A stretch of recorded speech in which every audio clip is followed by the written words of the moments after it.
Olá, senhoras e senhores, meus compatriotas celestiais. Eu tenho aqui comigo dois livros, um volume duplo, Reforma e Política, publicado em 2018 pela Faculdade Luterana de Teologia, a FLT, instituição onde eu cursei uma pós-graduação. Eu ainda estou com uma segunda em andamento ali com eles. E como são dois livros, eu vou gravar em dois vídeos separados, né? Cada um falando sobre um deles. Vamos começar aqui pelo volume 1. A obra ela tem por editores o Klaus Schwamba, que foi meu professor, foi meu orientador do trabalho de conclusão de curso, e também Christopher Speer, tá? Então, vamos lá. O sumário deste livro, ele é dividido da seguinte forma, ou melhor, o livro todo, né, é dividido da seguinte forma. São 4 artigos constantes aqui. Um deles de autoria do Helmut Zorn, pronúncia complicada, não sei pronunciar, que se chama Como Lutero Experimenta e Interpreta a Autoridade Secular. Depois, um artigo do próprio Klaus Schwamba, A Dimensão dos Dois Reinos em Lutero, o pano de fundo medieval, as ênfases e as transformações teológicas ocorridas no uso do conceito pelo reformador. Depois, mais uma vez, do Helmut, Entre a Revolta e a Retirada, a ala esquerda da Reforma e a Política, e por último um artigo do Euler Renato Westphal, que também foi meu professor na pós-graduação, A Tolerância e o Amor, a razão moderna como fonte de intolerância. Um artigo interessante, né? Então vamos primeiro para o capítulo de número 1, como Lutero experimenta e interpreta a autoridade secular. Para Lutero, há muito essa questão de toda a autoridade é instituída por Deus e, portanto, precisamos respeitá-los e obedecê-los, né? Lutero tem bastante essa visão, sempre do Estado, da autoridade, como sendo algo do tipo a mão esquerda de Deus, né?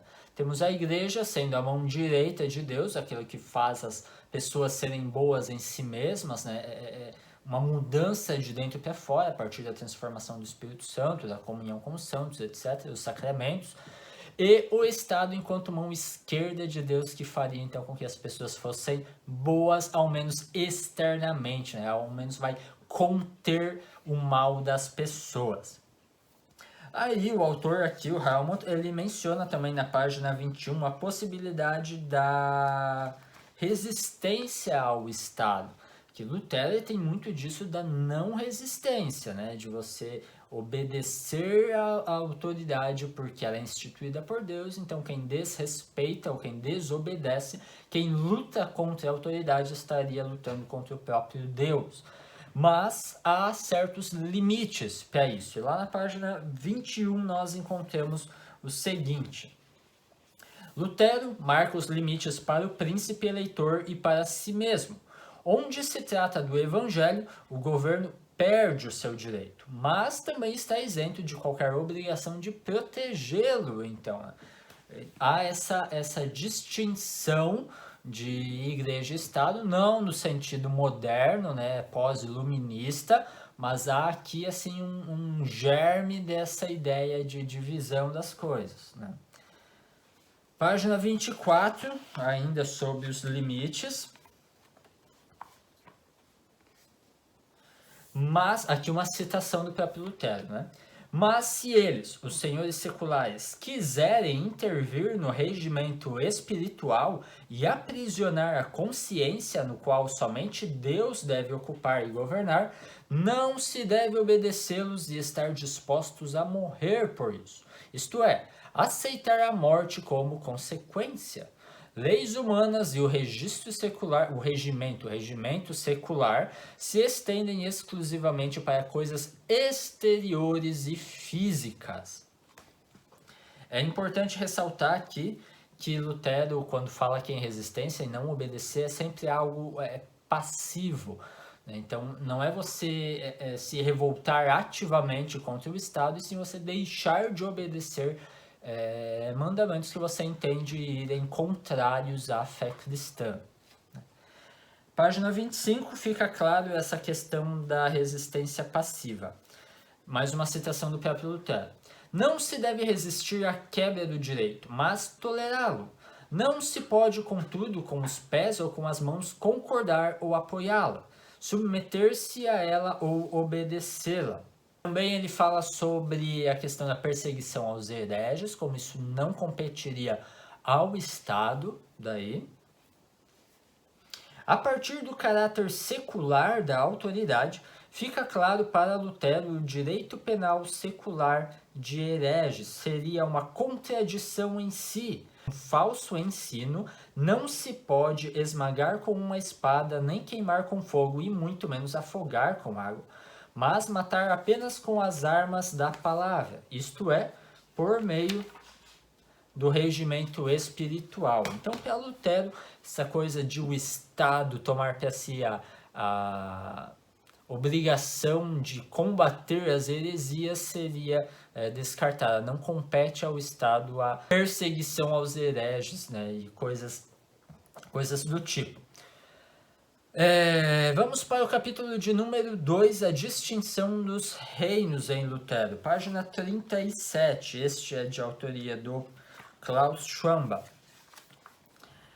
Lutero fez suas abordagens sobre esse tema, tendo permanecido sempre circunscrito ao sistema de cristandade medieval, o que é importante para sua interpretação. Uma secularização no sentido moderno e liberal, tal qual ocorrida a partir do iluminismo e da modernidade, embora tenha sido nutrido de impulsos advindos de sua teologia, não estavam nem em seu horizonte nem em suas intenções. É bacana ver como existe esse desenvolvimento das ideias, né? O Lutero aqui tem algumas ideias que vão acabar lá na frente, né, desembocando também no iluminismo, nessas ideias liberais e tudo mais dos dois reinos. Página 40, nós temos aqui mencionado a contribuição de um outro estudioso,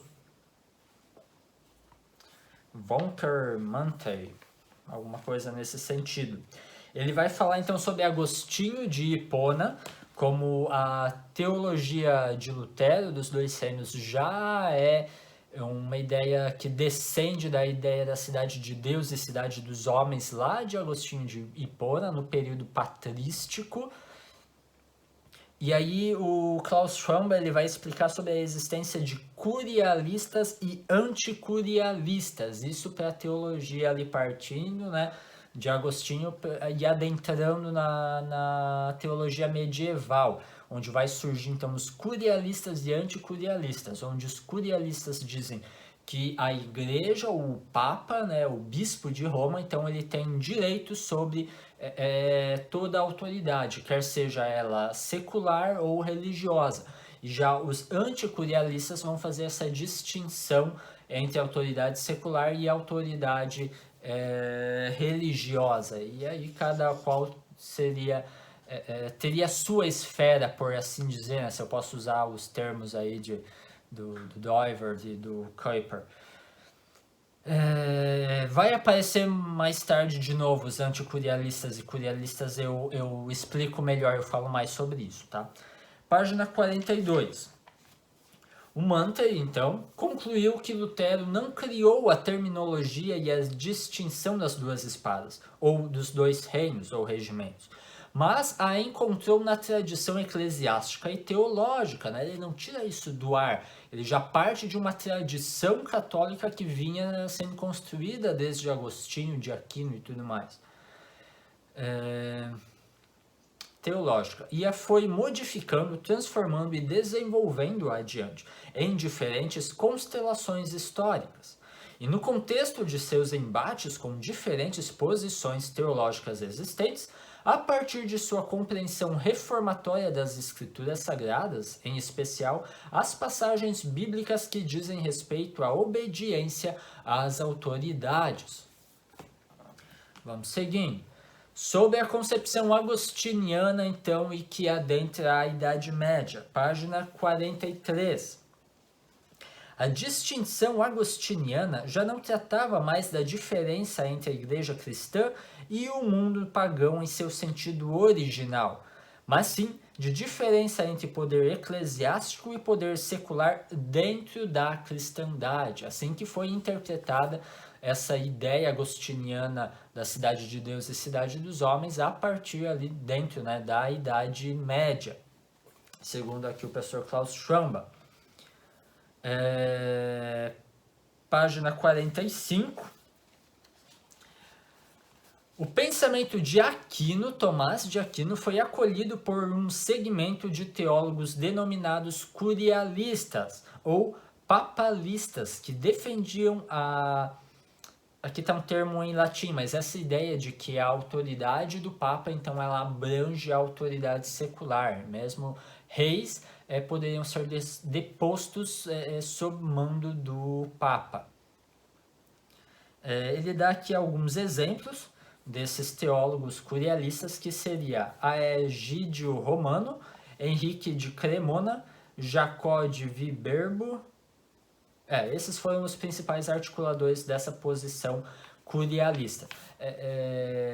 Eu preciso mencionar aqui também que mesmo os anticurialistas também vão se basear em Tomás de Aquino, né? Ambos vão ler Tomás de Aquino e puxá-lo para si, né? Isso vai aparecer também. Aqui, os anticurialistas, página 47. Eles também estavam sob a influência da teologia de Tomás de Aquino. Assim como natureza e graça eram distintos, também o poder temporal e o espiritual deveriam ser, na opinião desses teólogos distintos. Aqui ele vai mencionar também alguns exemplos de teólogos, então, anticurialistas, que seria um deles o João de Paris, ou de Paris. Deixa eu ver, página 48, deixa eu só dar uma olhada se é sobre o João que eu sublinhei aqui. As principais, não, vai mencionar mais alguns exemplos aqui, ó. As principais posições teológicas da época foram de Dante Alighieri, aquele autor, né, do Inferno de Dante e tudo mais, né? E Engelberto de Admont, esse eu não conheço, esse eu não lembro de já ter lido a respeito dele, mas enfim. Também, para baixo, a posição de Dante foi levada adiante por Marcílio de Pádua. Esse eu já ouvi falar, já li um pouquinho a respeito. Isso. Então, o Marcílio de Pádua é um cara quem vai levar à frente a ideia do Dante. Também o Guilherme de Ockham é mencionado aqui como um exemplo de anticurialista. O Guilherme de Ockham, que é responsável ali pela navalha de Ockham, né, bem popular dentro da filosofia da Idade Média, Renascença, ali do início da Idade Moderna. Sobre Guilherme de Ockham, então, o poder temporal foi instituído por Deus e ele deve governar e exercer o domínio da terra, conforme a razão que para Ockham coincide com a vontade de Deus e o direito natural. Aqui há aquela distinção entre direito natural e o direito positivo, né? O direito natural é essa coisa mais universal, que não depende da vontade humana, da vontade da população, e há o direito positivo, que é o que estabelece as leis, por um exemplo, né? Hoje nós concordamos, por um exemplo, que a escravidão é objetivamente errada, né? Então a liberdade faz parte do direito natural, mas por muito tempo, né, em toda a história da humanidade, você poderia escravizar outras pessoas, isso fazia parte do direito positivo, então, né? Onde é que eu parei? Direito natural. O ser humano recebeu de Deus capacidade racional para dominar e governar o mundo, e pode continuar a exercer essas capacidades após e apesar da queda sob o pecado. Por isso, o ser humano também pode criar as regras de seu direito positivo, aquilo que eu havia comentado, né? Baseando-as no direito natural, que é universal. Então, boa parte das nossas leis, do nosso direito positivo, elas de fato se baseiam e estão de acordo com o direito natural. Mas, dada a queda no pecado, vez ou outra, há essas leis esquisitas, né? O que dizia a Constituição da Alemanha da década de 30 do século passado, por exemplo, né? Direito positivo, né? Estava em desacordo daí com o direito natural, que é objetivo e que depende do próprio Deus, né? Da sua própria moralidade, dos seus atributos morais. Tá, página 50, sobre o ponto fraco, então, dessa ideia de Ockham. Então, Ockham, ele coloca, então, ambos no mesmo nível, né? O ponto fraco da posição de Ockham, segundo a avaliação de Manter, que aqui estamos resenhando, reside em que, ao separar os poderes e dar-lhes igual dignidade, a pessoa que vive sob os dois poderes não tem uma orientação ética clara como proceder onde os dois entram em conflitos de interesse. Esse tipo de coisa acontece, né? Em países sob perseguição, por exemplo, haverá muitas leis completamente antagônicas ao cristianismo. E aí, você vai precisar optar por uma delas. E qual você vai optar se ambas têm o mesmo peso, né? Têm a mesma força e tudo mais. Então, essa seria a posição, o ponto fraco da teologia de Guilherme de Ockham. Página 54. Sobre Lutero, então, ter tido contato com as ideias de Guilherme de Ockham. Sabe-se, de forma geral, que Lutero teve contato com a posição de Guilherme de Ockham e da assim chamada via moderna occamista, que se deu por meio de seus professores Jodocko Truff. Deixa pra lá o sobrenome dele. Esse nome em alemão aqui, não vou nem tentar falar, que eu só vou passar vergonha, vocês vão ficar rindo da minha cara, e eu não quero isso. Vamos dando sequência aqui. Página 57. João Tetzel, o cara que vai tentar vender as indulgências lá em Wittenberg, né? O cara que em Lutero vai tentar responder. É para ele que ele faz as 95 teses, né? Ele quer um debate público com o João Tetzel. Em abril de 1518, João Tetzel escreveu 50 teses contra a crítica que Lutero havia feito contra a venda de indulgências, aquelas 95. Nessas teses, ele reafirma a posição curialista de que Deus concedeu ao Papa uma jurisdição imediata sobre os assuntos da Igreja e de que, por isso, a sujeição e obediência ao Papa é necessária à salvação. Notem como eles ainda encaravam aquilo tudo como nada mais do que o velho debate da Idade Média ali, prosseguindo, né? Tendo continuidade. Lutero não se via como o cara que revolucionaria tudo mesmo ao pregar suas 95. Ele queria a sequência daqueles debates que já aconteciam há muito tempo. Página 61 até a 63 vai falar sobre os 3 muros da autopreservação papal. Isso tudo consta no livro A Nobreza Cristã da Nação Alemã, um livro publicado em 1520 pelo Lutero. É uma das suas grandes, dos seus grandes escritos, né, por assim dizer. Na tradição em torno da bula, e aí é um termo em latim também, unam sanctam, defendia-se que a espada secular não podia intervir em assuntos eclesiásticos, mas Lutero, dada a situação deplorável do clero, apela para uma espécie de direito de auxílio emergencial das autoridades civis em questões eclesiásticas, que ele, nesse escrito, fundamenta teologicamente, ao afirmar que também a nobreza é, por ser batizada, cristã, e assim parte do sacerdócio universal de todos os crentes, tendo inclusive não só o direito, mas o dever de intervir, para derrubar os 3 muros da autoproteção que o Papa construiu para se manter no poder. Lutero derruba primeiro a distinção entre sacerdotes ordenados, o clero, e os leigos, que resultava na divisão da cristandade em 2 classes. Daqui vem a ideia então de sacerdócio geral de todos os crentes, tão popular para Lutero, né, tão popular dentro do luteranismo. O segundo muro consistiu na reivindicação do Papa de ter a primazia na interpretação das Escrituras. Aqui começa aquela ideia do sola escritura, de que a gente vai se basear não tão somente na tradição, mas especialmente na escritura, e de que todo mundo deve ter direito a ler ele próprio a escritura e interpretá-la. Não quer dizer aqui um pós-modernismo, no sentido de que tudo que qualquer um interpretar está correto, mas de que eu preciso ter a liberdade de ter acesso a isso e tentar interpretá-lo. Não é essa situação de que só o Papa é capaz, de que só ele pode pegar a Bíblia, interpretá-la e ele então passar para os demais.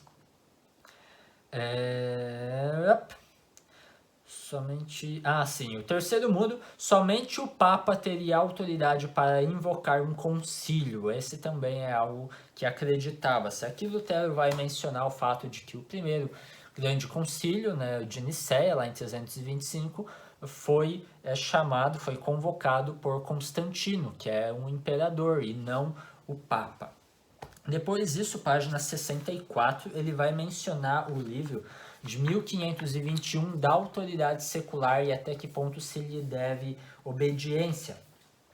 Este livro que foca bastante nessas questões então políticas, né, de autoridade, de resistência, ele se encontra no volume 6 das obras selecionadas de Lutero, onde vai constar também vários outros escritos mais ligados à política, né?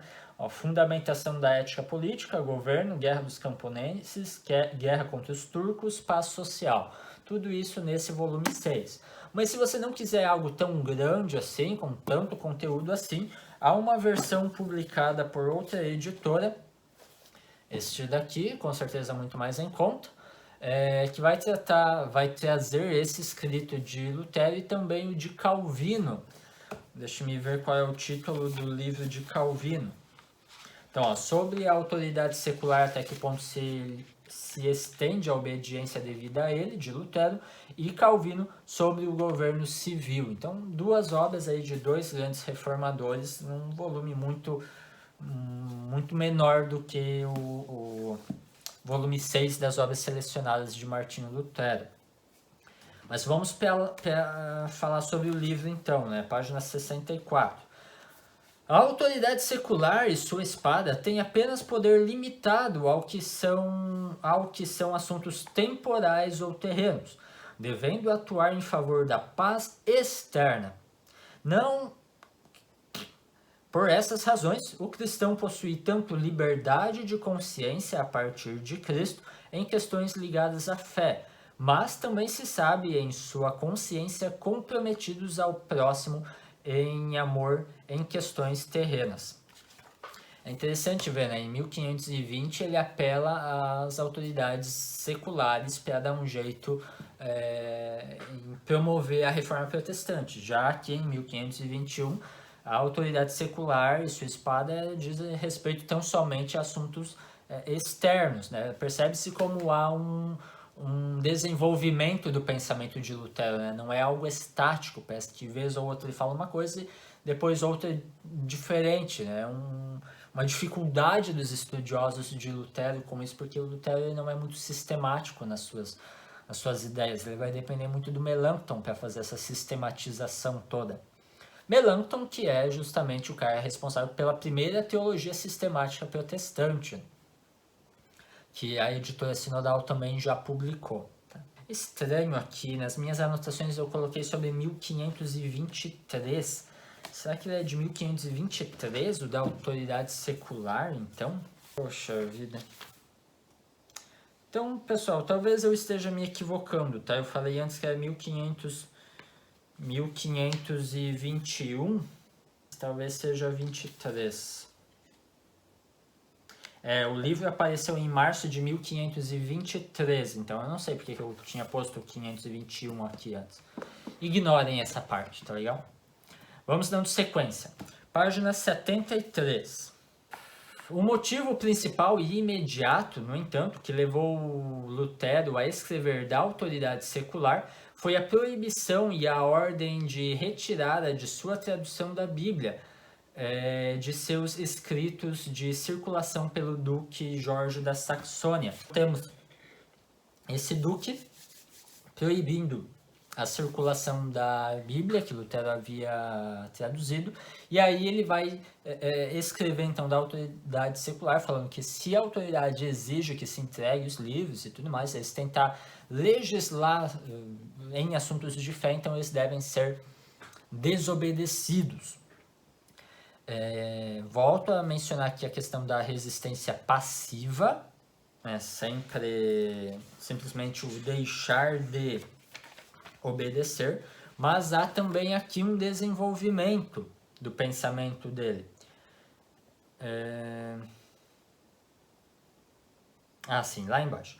Mais tarde, Lutero modificou um pouco essa sua posição ética de mártir. E no escrito das Três Hierarquias, de 1539, agora lá na frente, Lutero permitiu ao cristão a legítima defesa e a autodefesa. Isso aqui me interessa muito, isso aqui é muito interessante. E até onde me consta, até onde vai as minhas leituras de Lutero e sobre Lutero, Lutero é muito disso de não resistir à autoridade secular, aceitar o martírio, né? Ou, no máximo, a não resistência, no máximo, a desobediência, a resistência passiva, no sentido de você não obedecer aos mandos contrários à fé, provindas do imperador. Então, o fato de existir um livro assim mais já numa idade mais adulta, mais madura de Lutero, isso demonstra um desenvolvimento, um amadurecimento nas ideias de Lutero. E podemos até extrapolar isso para falar também sobre o desenvolvimento da tradição luterana. Também isso acontece. Por exemplo, neste livro aqui sobre Calvino, deixa eu me abrir aqui, Calvino, Potencial Revolucionário de uma Ideia, eu já fiz a resenha dele.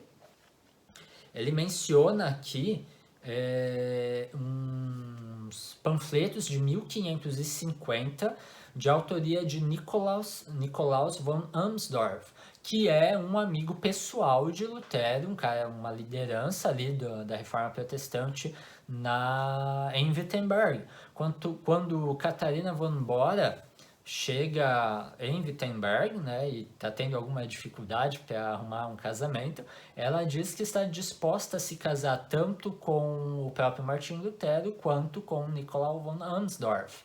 Então é um líder do luteranismo. E ele escreve o seguinte nesse panfleto: toda vez que um magistrado superior perseguir seus súditos, o magistrado inferior, pela lei da natureza, lembra aquela ideia da lei natural? Pela lei divina e pela verdadeira religião e reverência a Deus, deve, por ordem de Deus mesmo, resistir-lhe. Ele menciona, né, como isso vai influenciar também o calvinismo posterior, o próprio Calvino também. Não consta aqui, mas em algum lugar constava aqui, inclusive militarmente. Enfim, em algum lugar aqui estava.